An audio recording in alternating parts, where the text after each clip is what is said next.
Well, the new road has held up pretty well. We've had a few rainstorms, some pretty bad ones. It's really held up.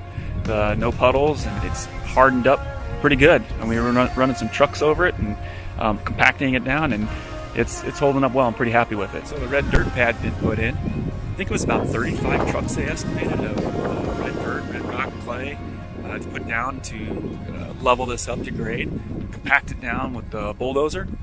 So that's all done, ready to start building on.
So all of our building materials have been delivered. We had some challenges getting this offloaded. There was no one here to help, and they had to roll these off. So I had to help one of the drivers remove some of this metal trim because it was overhanging, and had to use my tractor to kind of offload that off the back of the truck before they can roll off all the lumber. But it worked out.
Corbitt Environmental was here the other day, and they've placed the septic tank in the back here because my bathroom is going to be basically in the middle of the barn here, And then the main drain will head straight out the back of the barn to the tank in the back, and it's flagged back here.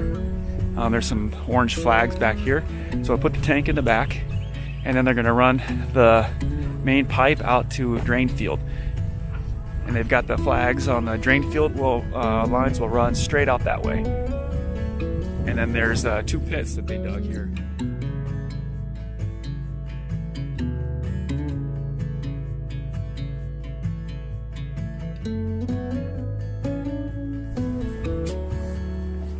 So they dug these pits because the state health department has to come out here and approve everything. And so this is the main drain field here, and then over here this other pit is for the backup. So that when the state comes out here and inspects, they could make sure everything is good, hopefully approve the permits.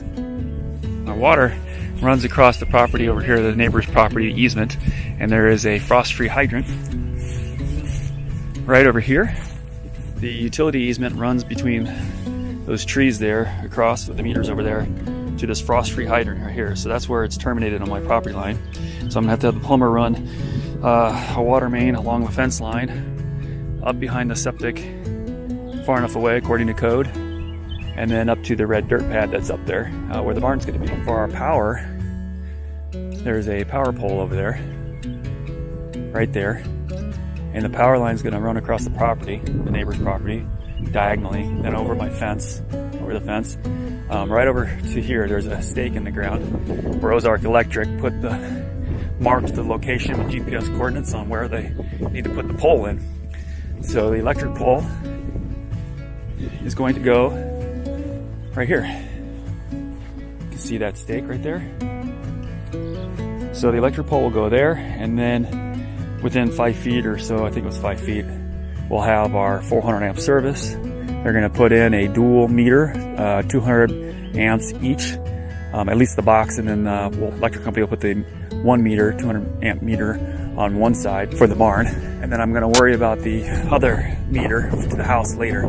But we're going to at least get the service all set up for a full 400 amps right now, and get all the box and the equipment built to handle 200 amp service at this point, so that way it's all ready when we go to build the house in next year or so.